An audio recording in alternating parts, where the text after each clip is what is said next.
I got the notification from the hatchery. The chicks are on the way. They'll be here tomorrow. I've got to get working on this brooder and get it up to spec.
I have an update regarding the field peas and the feeding of them to the sheep.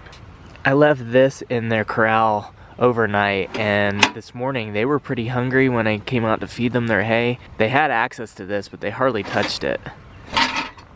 They were nipping at it a little bit, picking it over, but they definitely weren't eating them as if they were pea pellets or alfalfa pellets or anything like that, which has me concerned because they need the protein. So I filled this bucket with peas and water. I'm soaking the peas. It's been soaking for a few hours now. I'm gonna see if that helps them be more interested in eating this. I'll give these dry ones to the chickens so they don't go to waste.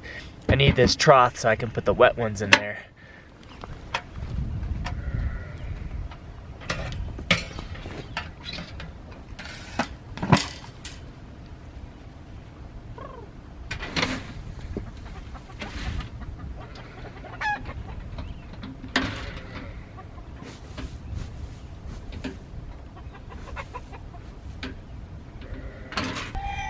It's a really cold, windy, and raining day, so the chickens aren't too excited about getting out, but they're coming out a little bit.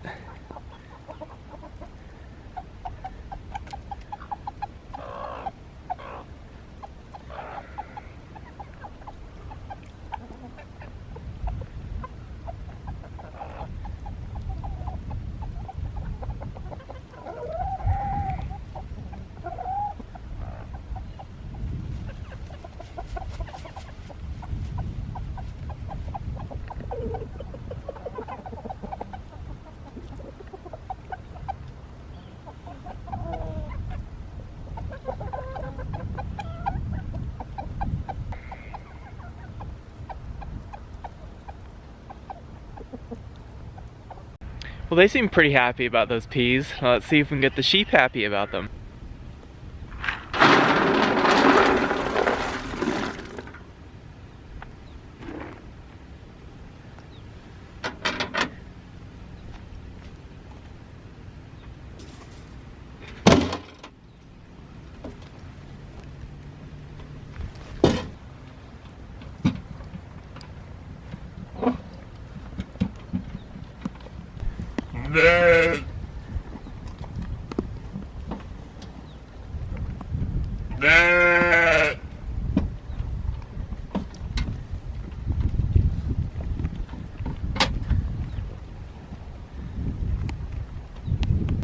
What do you think, Annabelle? You don't seem too excited about them.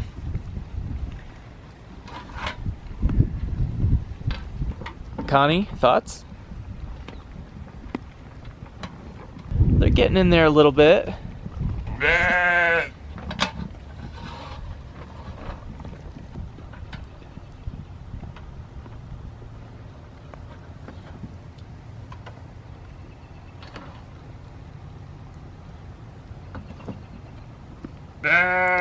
What do you think, Penny? You want to give them a try?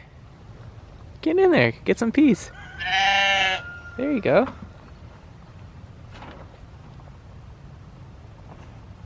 No? Not your thing? They seem to like it a little bit more. They're a little bit more enthusiastic about eating it, but they're still not where I was hoping they would be with it. I'm gonna soak more overnight. That way they're gonna be softer, perhaps more palatable to them. I'm also thinking about adding a little bit of molasses in there, mix it in. I have some organic molasses inside. Mix that in, and that will definitely get them a little bit more excited about eating it.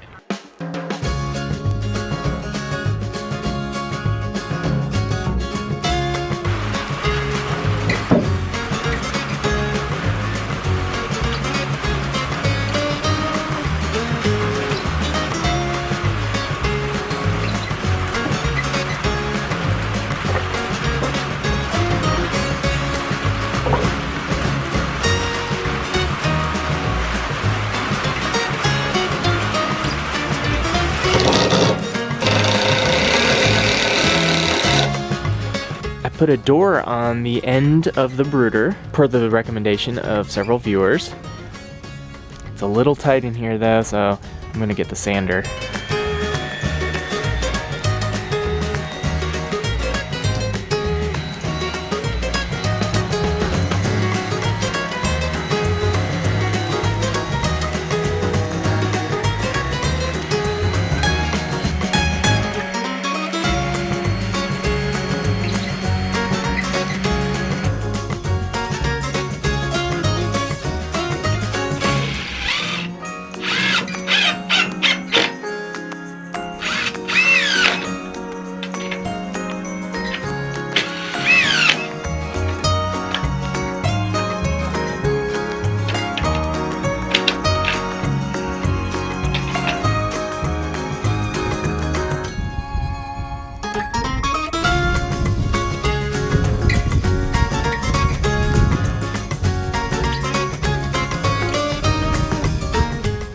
Alright guys, here it is. This is the modified brooder.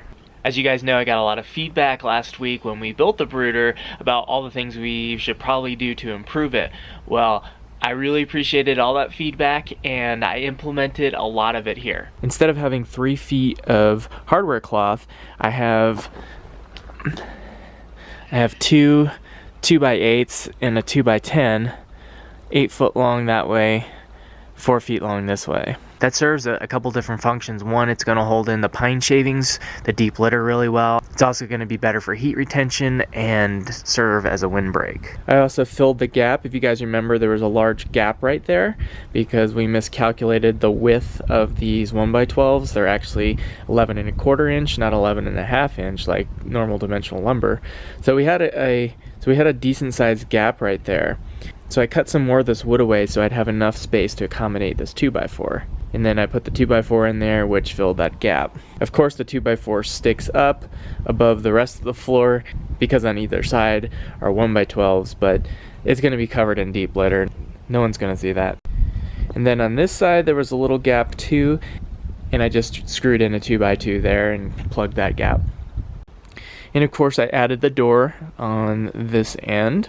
In the event that we want to clean it out or need access in there for some reason, I can open this up, and this part up here is fixed. This is not part of the door right here. There's a 2x2 I installed across there to which the hardware cloth is stapled.